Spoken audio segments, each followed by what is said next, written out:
Bonjour et bienvenue sur ce Mobility Show, première journée parmi les cycles de conférences. Et bien on va parler de la voiture électrique, un marché qui décolle, point d'interrogation. Alors je ne sais pas si encore le point d'interrogation reste encore d'actualité, mais le fait est que ce marché, c'est sûr, il progresse. Et j'ai autour de moi tout un tas d'intervenants. Alors on a une dame, on n'en a pas tant que ça dans la mobilité, donc pour représenter en fait le club Tesla, mais également la fédération Fauve d'usagers de voitures électriques, nous avons Océane Vigoureux. Bonjour Océane. Vous avez le micro. Bonjour. Votre collègue Olivier Renaud, donc, vous dirigez en fait ce club Tesla en Nouvelle-Aquitaine, c'est bien cela? C'est ça. Bonjour. Voilà. Bon, Tesla n'est pas exposant sur le salon, mais comme on est très sympa, on va quand même demander votre avis tout à l'heure. Vincent Bourgoin représente l'association NAM, c'est Nouvelle-Aquitaine Mobilité Électrique. Exactement. Et là, vous avez en fait tous les adhérents, enfin toute la filière électrique. Toute la filière, notamment des industriels, des collectivités territoriales, tous les acteurs qui s'intéressent et qui se positionnent désormais sur la mobilité électrique et son déploiement sur la région Nouvelle-Aquitaine. Merci. Pour représenter la marque Volkswagen, nous avons Maël Plamondon. Voilà, donc c'est le groupe DBF. Groupe DBF, ouais. On le voit très bien sur votre suite, c'est génial. Nous avons pour la marque Ford Adrien Rognon, donc c'est le groupe Palo. C'est ça. Vous avez un super opposant Teddy, j'adore. Ça. Ça me rappelle quand j'étais adolescent. Et puis nous avons Maxime Etienne qui représente donc la marque Toyota. Là c'est le groupe GCA. Exactement. Voilà, et vous êtes directeur d'établissement de Libourne. Libourne, c'est ça. Venu en voisin. Alors, on va passer en revue un certain nombre de points. On va commencer par les bornes, parce qu'en fait, il y a eu cette annonce. On l'attendait depuis longtemps quand même, ces fameuses 100 000 bornes qui étaient prévues il y a 2 ans.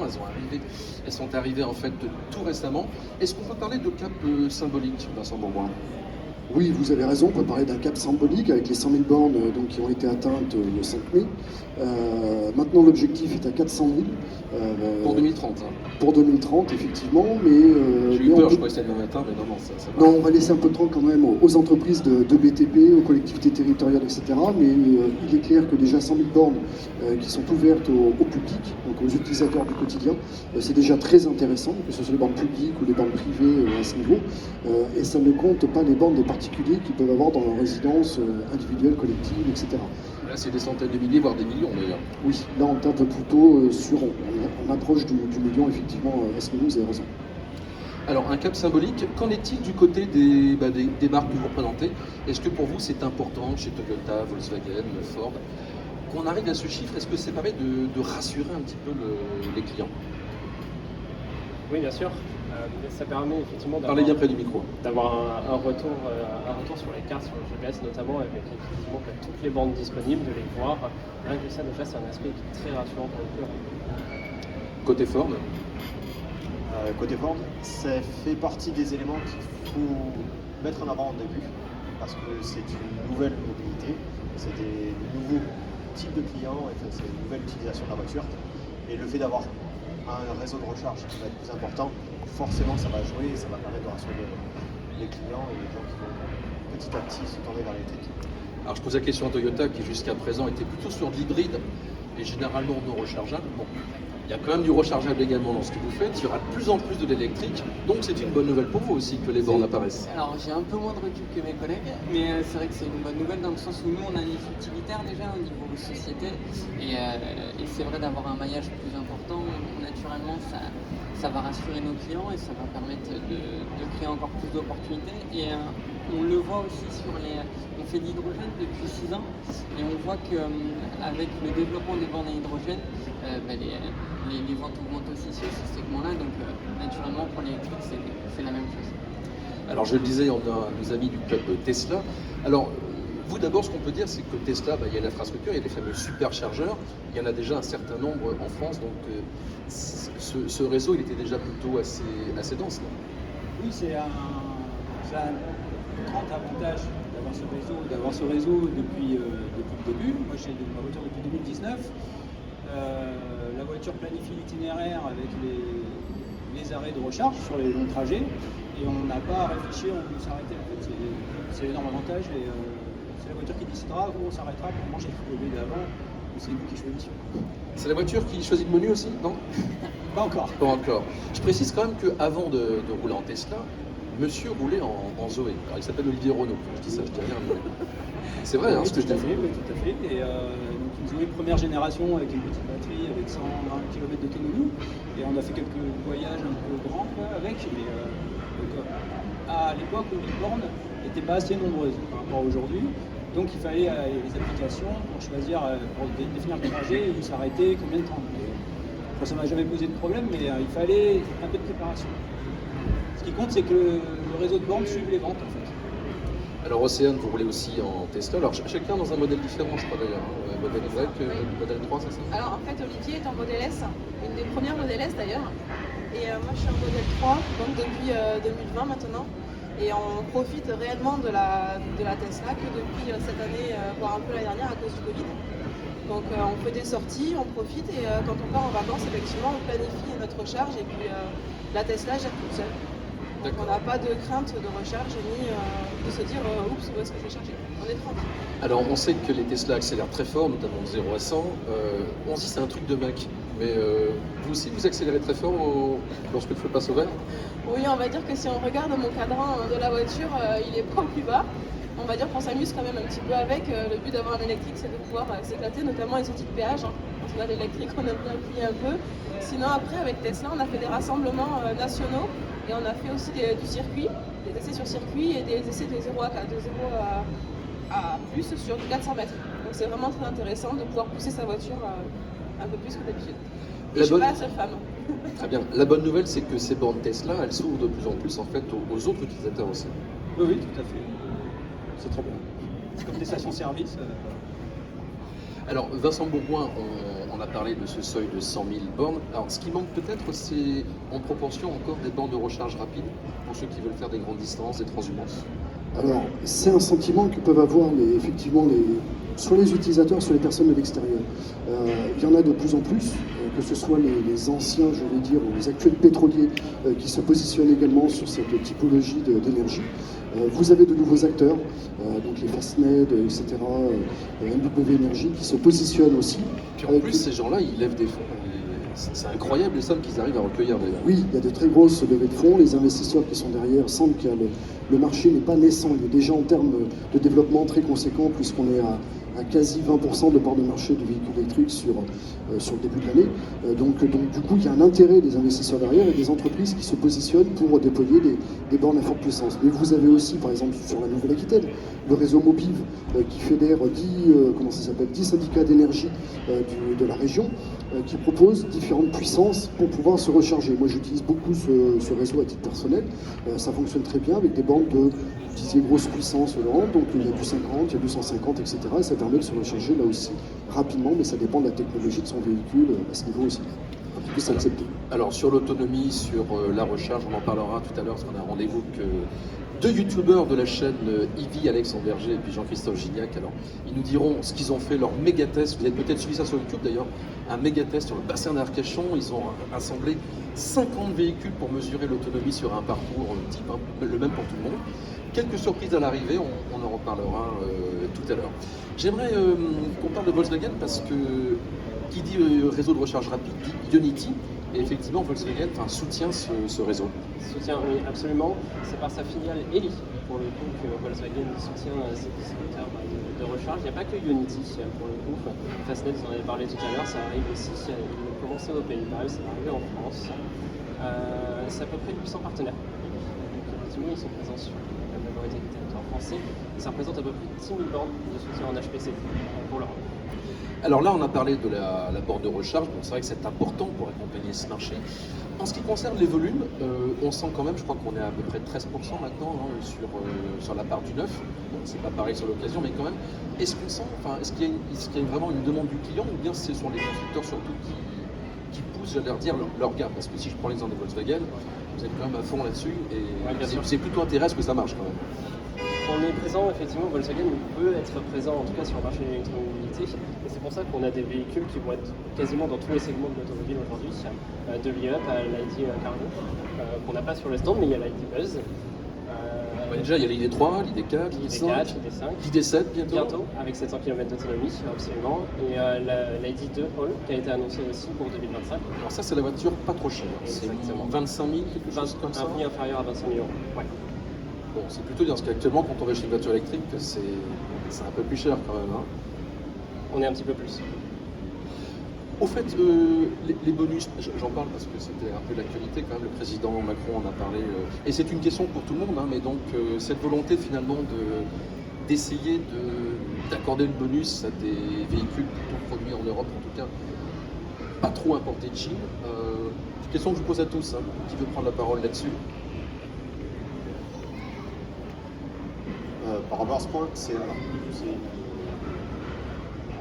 une bonne chose. Moi, personnellement, je trouve que c'est une bonne chose. Il faut savoir que nous, sur la gamme Ford, on a une gamme qui va être nouvelle, qui va arriver petit à petit et qui va être principalement produite en Europe. Donc, de toute façon, nous, c'est avantageux. Bon, vous cochez les cases, quelque Nous, part. on coche les cases sur ce point-là. Alors, à l'heure actuelle, le constructeur a fait, dans un premier temps, un choix de lancer uniquement la Mustang Mach-E, qui est un véhicule plutôt haut de gamme, et on changeait l'emblème Mustang, qui malheureusement plus vendu en Europe, étant donné les malus imposés. Et pour le coup, qui est fabriqué au Mexique, qui du coup ne sera plus disponible au bonus. Pour l'instant, on a un bonus sur certaines versions, et petit à petit, on sait que celui-là, on n'aura plus. Mais des nouveaux véhicules qui vont arriver sur le marché de chez Ford, en tout cas, seront éligibles. Oui, les prochains seront effectivement européens. Maxime Etienne pour Toyota. Alors nous chez Toyota c'est pareil, vous savez que la Yaris et la Yaris Cross sont faits à Valenciennes. Il va y avoir une troisième chaîne de production pour un véhicule électrique d'ici 2025. Donc on sera dans ce thème-là et les véhicules utilitaires sont également faits en Europe. Donc on veut aussi... Du coup, c'est ça? Exactement.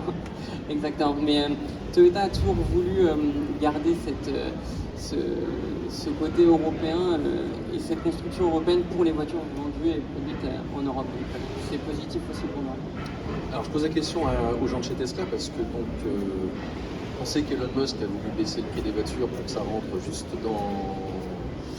dans les fourches codines du bonus. D'un autre côté, il y a aussi des voitures qui sont faites en Chine, donc ça va peut-être pas être si évident que ça pour savoir quel modèle va être éligible ou pas. Oui, je voudrais juste préciser que désormais tous les modèles Y sont fabriqués à Berlin, même les versions la moins chère. Donc les modèles Y qui vendus en Europe et numéro 3 dans le monde désormais, et en Europe. Donc, ouais. Donc ça va bien se passer. Enfin, Oui, ça pour dépend, le modèle Y, ça dépend des modèles, oui. Voilà, ça dépend des modèles. Le modèle 3, Sur 20 Cybertruck, ça va être peut-être moins facile. je sais pas répondre. Après, il est peut-être pas très adapté non plus à l'Europe, Oui, évidemment. je sais pas répondre. Alors peut-être une question un peu globale. C'est aujourd'hui les clients qui viennent vous voir, qui veulent, qui sont ici sur Mobility Show, qui viennent en concession après. C'est des nouveaux clients, ce sont des clients que vous aviez déjà qui se disent bon, pourquoi pas passer à l'électrique. Enfin, est-ce qu'il y a des typologies différentes? On commence peut-être par vous, Adrien Rouillon. Maël Plamondon, excusez-moi. Adrien, c'est votre voisin derrière. On s'y perd avec tous ces noms, excusez-moi. On a toute typologie de clients, effectivement, que ce soit des nouveaux entrants ou des clients renouvelants. Effectivement, ils sont tous à la découverte de l'électromobilité, mais justement des gammes qu'on peut proposer, et surtout de savoir est-ce que ça peut coller à leur utilisation au quotidien. Alors, est-ce qu'ils sont excités? Est-ce qu'ils sont réticents? Enfin, comment... J'imagine qu'il faut quand même leur donner des arguments solides pour qu'ils puissent passer à l'acte. Oui, bien sûr, ils sont plutôt réticents au début. On leur propose tout un parcours, tout simplement en concession pour le coup, que ce soit une expérience de conduite. On propose des ateliers aussi qu'on fait régulièrement, où justement on parle d'électromobilité avec des usagers, donc avec des clients tout simplement, et pour voir un petit peu ce que ça ressemble dans leur quotidien. Et généralement, ça marche. Alors cette fois, j'ai bien sollicité Adrien Rouillon pour Ford. Là, on voyait Volkswagen qui a déployé toute une stratégie, il y a donc une formation également du réseau, enfin, il y a eu un gros effort. Pour Ford, cette conversion à l'électrique est plus récente, donc ça veut dire aussi que les forces de vente, votre métier, il change quelque part en tant que concessionnaire aussi. Alors oui, ça change pas mal. Il y a quand même des questions qui sont très différentes. Au niveau de la typologie client, on va être dans le même cas de figure que chez Volkswagen, comme je pense tous les concessionnaires et toutes les marques. On a des clients qui vont se diriger vers l'électrique, poussés par les directives gouvernementales aujourd'hui. Mais on a des nouveaux clients qui viennent aussi, Nous, étant donné le choix du constructeur de partir sur un véhicule plutôt de gamme au début, on a une typologie de clientèle vraiment très particulière. Aujourd'hui, étant donné que la gamme s'étend, on va avoir vraiment tout type de clients et je pense qu'on va de plus en plus convertir nos clients habitués, les clients qui achètent de la marque Ford depuis 40 ans, petit à petit vers l'électrique et vers ces mobilités-là. Alors, on va discuter un petit peu avec Maxime Etienne pour Toyota parce que bon, tous les constructeurs sont concernés en Europe par l'arrêt du moteur thermique en 2035. Bon, la loi, c'est acté, même s'il y a une petite porte de sortie pour les carburants synthétiques, les e-fuels. Globalement, on sait que toutes les marques aujourd'hui sont lancées sur l'électrique, en tout cas, elles vont développer cette partie-là. Chez Toyota, vous êtes l'un des rares constructeurs qui, officiellement en tout cas, continue de dire nous on est multi-énergie et donc on fera de l'électrique bien sûr mais pas que. Exactement. En plus de l'électrique qui a été annoncé, un peu plus de 30 modèles qui devraient arriver d'ici 2030 au niveau mondial, on a de l'hydrogène depuis 6 ans qu'on développe encore à côté, notamment en partenariat avec Air Liquide au niveau France et qui avec un produit qui s'appelle la Miraille qui est beaucoup présente au niveau des taxis à Paris. Avec plus de 1000 km d'autonomie, etc. Et après, à la suite de ça, on continue toujours les hybrides et hybrides rechargeables pour vraiment pour répondre à tous les besoins de la clientèle d'aujourd'hui directement. Voilà. Et en plus de Vous ne faites ça... pas engueuler non, par les clients parce que sur les réseaux sociaux, ça, en général, souvent il y a des invectives, c'est mais comment vous n'êtes pas 100% électrique? Alors on y arrive, on sait qu'on a un petit point de retard là-dessus, mais on vient de changer de PDG au niveau monde qui veut rattraper ce retard-là. Donc on va y arriver tranquillement. Mais à la suite de ça, 2035 c'est encore quand même dans plus de 12 ans. Notre gamme hybride correspond aussi aux besoins actuels. Et en plus de ça, on a aussi des solutions de mobilité avec notre marque de mobilité et de location longue durée qui s'appelle Kinto avec de l'autopartage qu'on est en train de lancer. Donc on va pouvoir répondre à toute typologie de clients. Ça veut dire que par exemple la BZ4X, je l'ai bien dit parce qu'il y a beaucoup de consommes. C'est ça. Au scrap, ça doit faire beaucoup de points d'ailleurs. Ouais. Cette voiture pourrait par exemple être proposée dans des villes et pour un usage mutualisé. Exactement, ce sera de l'autopartage aussi, comme on peut le voir déjà à l'heure actuelle pour d'autres modèles, et également du partage avec des personnes vraiment spécifiques, c'est-à-dire une personne qui utilise sa voiture la semaine aura la location de cette voiture-là la semaine, et une autre personne qui, elle, en a besoin que le week-end, pourra partager ce véhicule-là en week-end et payer un loyer adéquat pour son utilisation. Ok, très bien. Alors on a parlé des bornes, on a parlé effectivement du contexte, le bonus, comment se comportent les clients.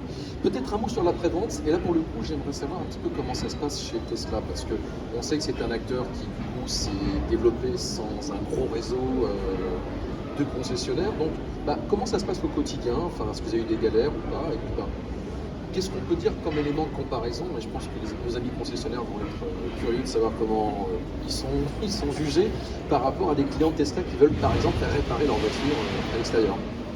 Alors, faire réparer sa voiture, aujourd'hui, c'est possible de le faire à l'extérieur. Il existe des garages agréés qui ont les capacités de pouvoir acheter tout le matériel nécessaire pour pouvoir travailler sur une Tesla.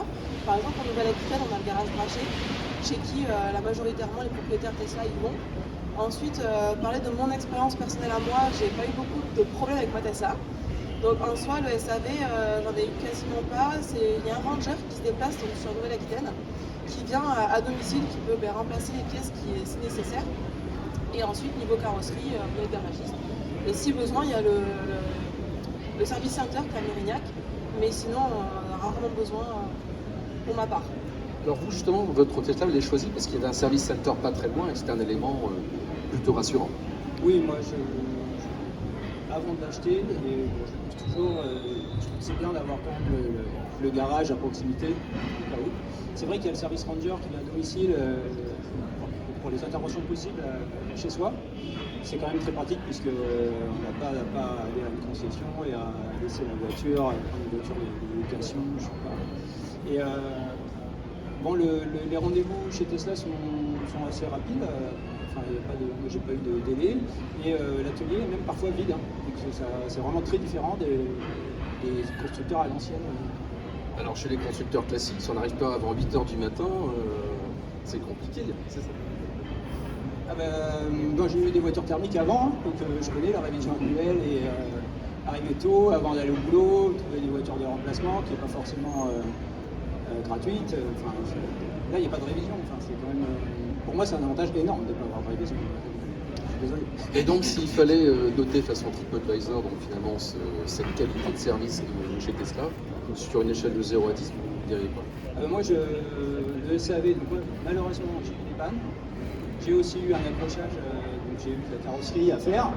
Et ça a toujours été pris en charge très rapidement. La carrosserie, la voiture était encore roulable. Donc il y a eu un peu de délai pour avoir des pièces de pare-choc, mais rien de pas plus que chez les autres constructeurs. Moi, j'ai aucun reproche. Ok, très bien. Alors du coup, du côté des constructeurs classiques, déjà, est-ce que les gars qui travaillent chez vous pour toucher à l'électrique, voilà, ils ont dû être formés, comment ils voient ça finalement? Puis est-ce que quelque part, il n'y a pas ce risque finalement d'avoir peut-être moins de chiffre d'affaires parce qu'il y a moins de pièces d'usure, c'est surtout des consommables qui vont être remplacés? Alors, pour ma part, pour le coup, pour les formations internes, ça va être particulièrement les experts produits qui vont les faire. Effectivement, on fait des formations régulièrement pour mettre au courant tous les services, que ce soit effectivement du commerce, de la prévente, tout simplement. Et pour les réparations, DBF a créé 2 centres de réparation et d'entretien pour les batteries, une à Bordeaux et une à Toulouse. Effectivement, c'est des nouveaux métiers aussi qui viennent d'arriver. Très bien. Côté Ford, qu'est-ce qu'on peut dire? Nous, ça a été une formation du personnel donc, par le constructeur. On a des différents de mécaniciens et techniciens sont formés par rapport à l'électrique. Du coup, c'est forcément des éléments à prendre en compte, c'est des éléments qui sont différents, donc, déterminer des périmètres de sécurité, etc. Tout en place. Donc, ça prend du temps, mais c'est en train de se mettre en place. Nous, on est en pleine phase d'accélération, comme je l'expliquais précédemment, sur le développement de l'électrique au sein de la gamme. Donc petit à petit, on forme le personnel par rapport à ces éléments-là. Après, on a tout le réseau de distribution Ford qui est sur le territoire français, même en Europe. On est sur ce process-là parce que c'est ce que nous demandent les constructeurs. Donc on suit les directives du constructeur et peu importe où vous voulez faire réparer votre Ford, le personnel est formé de la même manière. Merci. Chez Toyota, ce qu'on peut dire, c'est que les batteries, vous connaissez déjà un petit peu, avec l'hybride bien sûr, et les moteurs électriques aussi d'ailleurs. Exactement, et ce qu'on fait également, donc formation, c'est comme chez nos amis de chez DBF, on a des experts produits maintenant qui font également donc, les essais lors de la découverte et les mises en main pour vraiment expliquer comment utiliser à 100% toutes les capacités du véhicule. Et à la suite de ça, les clients ont 1 ou 2 mois après l'achat une journée de déco-conduite, etc. pour vraiment utiliser à 100% les capacités des véhicules. Donc on les accompagne tout du long directement et l'entretien, voilà, chez nous ça fait 25 ans qu'on fait l'hybride, donc nos techniciens sont formés au jour le jour dès qu'il y a des nouveaux produits qui sortent directement. Voilà.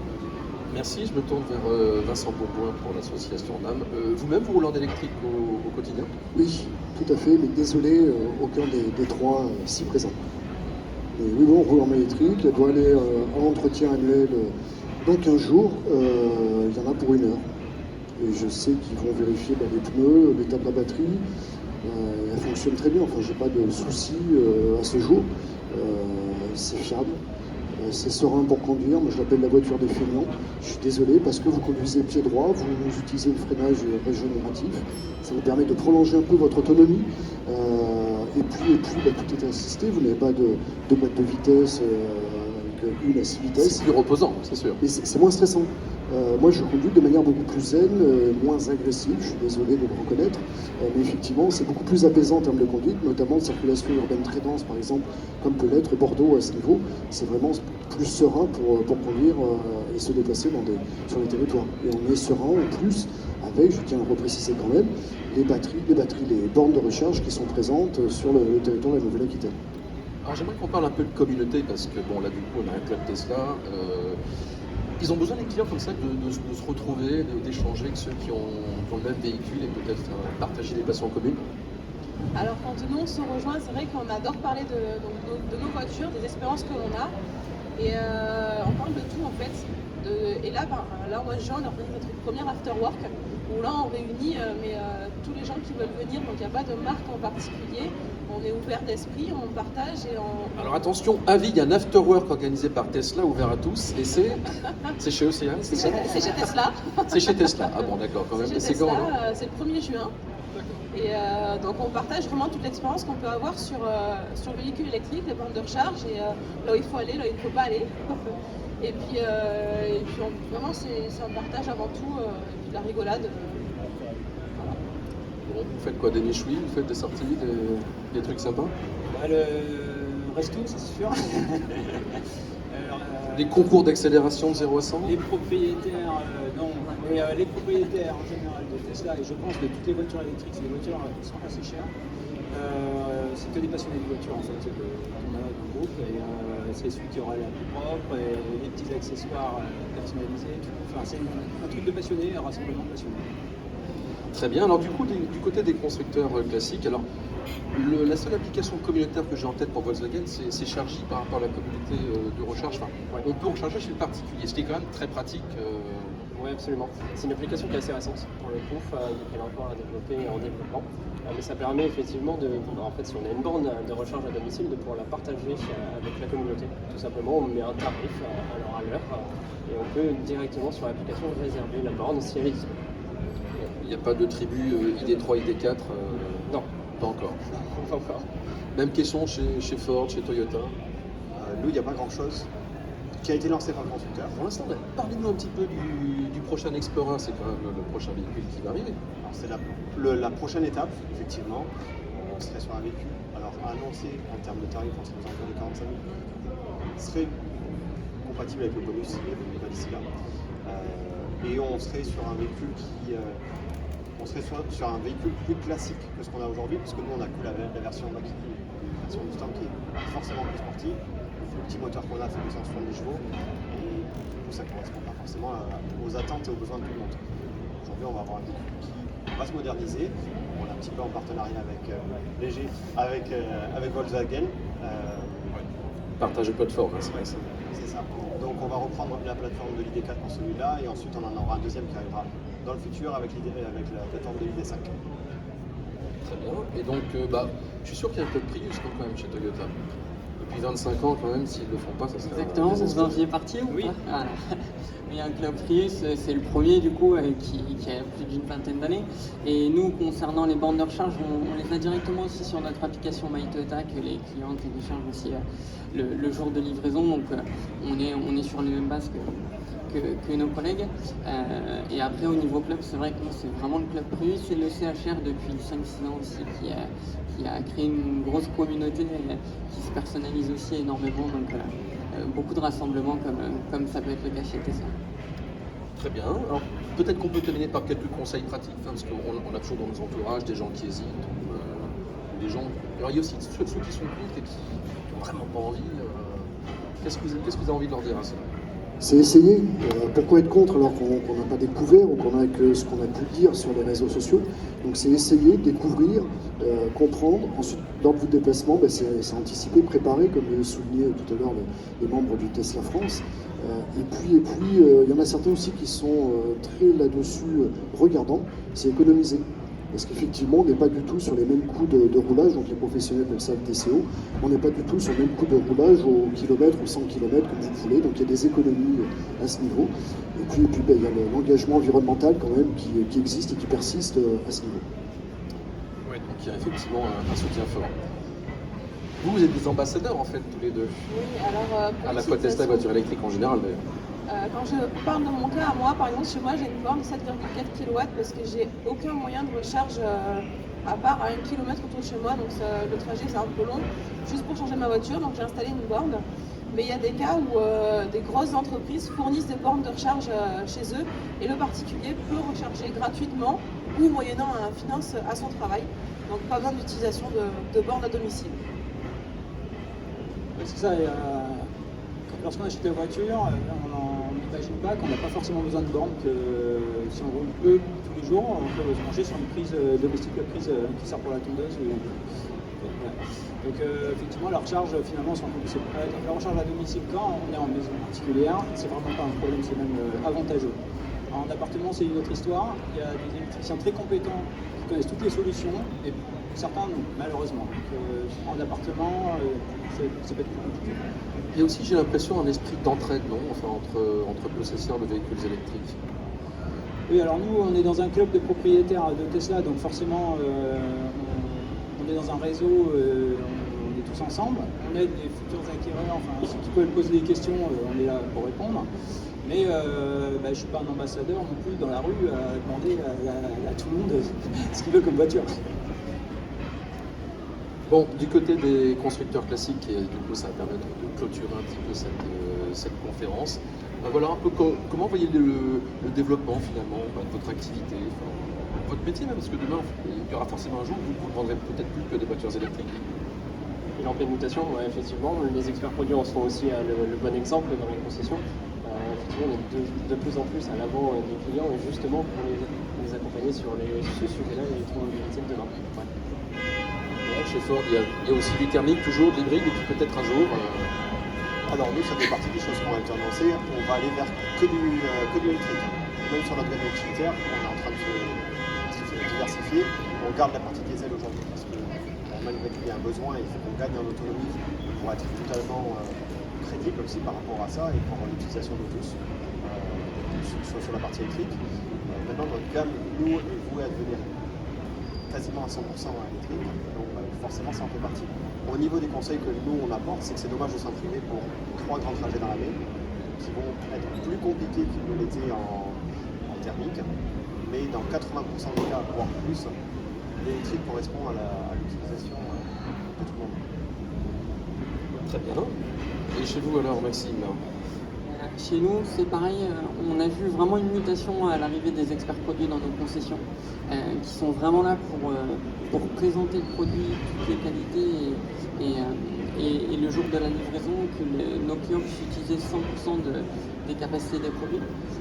Et après, nous, comme on le disait tout à l'heure, on sera sur de la multi-énergie pour pouvoir vraiment répondre de manière la plus vaste des besoins clients directement. Voilà.